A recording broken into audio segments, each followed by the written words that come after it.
دا خبره لږه د نوم د فکر دا دی چې دا د کوتې دی نه خوا زه چې د خپله کلا نه راخلاص هغې نه پس موږ سره رامداس کې اوسېدم نو یو مستري و هغه ته ما د سرکار وویل زه مدرسې ته روان ما ته ویل چې سبا زه اوزګار نه یم رحمان بابا باندې قبر فټ کوم د ظاهر شاه بادشاه ورته یو د سنگ مرمرو قبر رالېږلی هغه یې پرې فټ کولو نو ما چې سوچ وکړو نو سبا مې چې 11 بجو پورې درس وکړو زړه کې سوچ راغی چې د رحمان بابا قبر فټ کړی دي سر خو به تور کاڼي دپاره له حد سره کنده کړي کړي د تور کاڼی اول فټ کړي بیا پرې نور دي که په سایکل سور شوم او زه م ورپسې ورغلم چې ورغلم کنده یې کنستې وه کندې ته ورکو شوم په جبل مې د لاحد سایډ ووالم داسې سیده شو مصري ما ته आवाज وکړو چې اُتھیا بیٹھا تھا باؤ یہ کی تھی مکتوب یې تړیا هغه هم راټوپ کړو یو مزدور هم راټوپ کړو ما سره یو طالب تللی و هغه هم راټوپ کړو دا سودی هم دومره ټوله نو ما دې مستري ته ویل چې تو میرے ہاتھ سے پیر نو پکڑ میں اندر ہاتھ کرنا میرے ہاتھ پیر نو کیوں پکڑا ما ورته ویل اگر منو پکڑ لوې ته تو منې چھک لې ډارېدم هم هلک وم که نه نو هغې مې لاس او خوا ونیوه ما دننه لاس ورنه خدای وجه دلته پرته ده د سپینې خامتا کفن یې دی پخوا سپینه سره خامتا دا کفن یې دی 15 منټه مې پې وکړي چې لاس وکړو ټول ژوند سترګه مې ورته داسې وړه داسې پروت دی لکه اوس کېږي چې پاس رو ختمه دا اشعار یې رایاد شو چې تر قیامته به ثابت له حد کې پروت دي چې صوفیون کاندي په لار د درویشان پاچا چې د غضب لینده کې خخه خطا نه درومي ګزار د درویشان چې په یو قدم تر عرشه پورې رسي ما لیدلی دی رفتار د درویشان د دنیا د بادشاهانو دربار سره همیش ګرم وي بازار د درویشان نو ما دا شعر هم په دې شعر چې تر قیامته به ثابت له حد په هغه وخت کې چې پاس سن ولیدو که نه 315 سال یې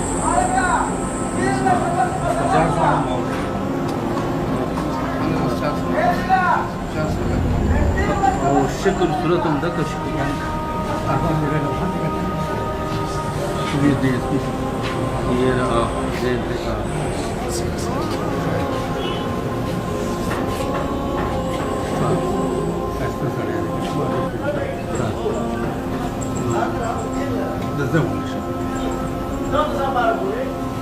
D S P امیر علم خان ته به ما خدای ستا د یعقوب اعظم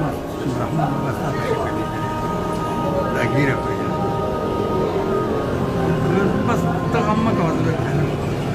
چې ریټایر شو نو پرېږدی دا اوس نو اوس چې ما له په مخه چېرته راشي که نه همداسې کېدل زه اوس نه اوس نه منم داسې ښایسته شکل په چهرې بهترین مسکره وکړه او دې وخت کې د عمر اندازه یې څه لګولی چا د رحمان بابا چې کوم وخت کې دی وفات شوی د عمر اندازه لګېده نه بوډا نه ځواني عمر کې و داسې ګیره کې تور کم او سپین زیات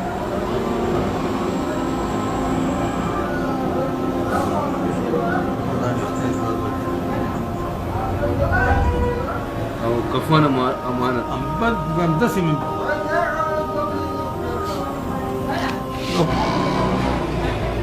دا د طوفان والا طوفان بابا ما جمعات ته مې چې څومره مېلمانه راغلل طوفان ښځې به اولیا دي دوه بجې وې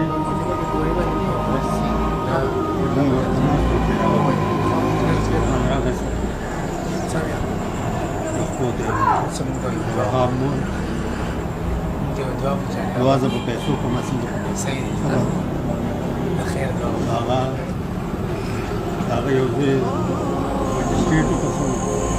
چې ورجاني ابو الواحد خان نامه یې عبدالوهید نوم مې اورېدلی دا هغه مشر ټول نو هغه لطیفان یې خور ته ولیدل چې د وهاب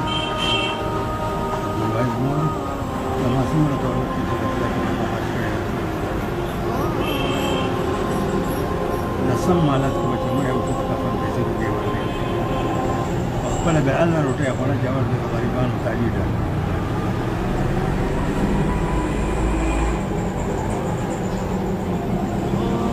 پنځه کاله مخکې دا جومات یې 11,000 روپۍ باران ګلاس بډېر خبرې لګي هغه باندې سره بډېر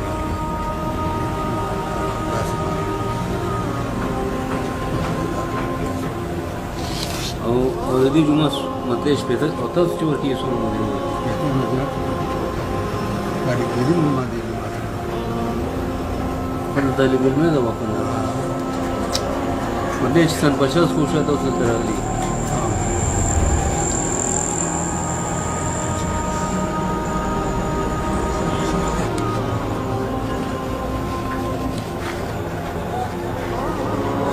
دا ورکې د ما طرف نه چانده واچوه دا لږه شانتې کیر غونته کېده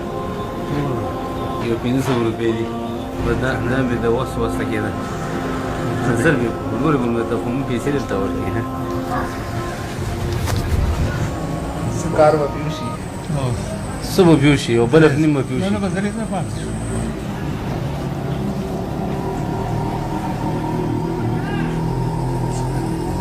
طالبان نه لا لا هذا مغني السنة ما بيعلم قبولي بس ما أعرف ولي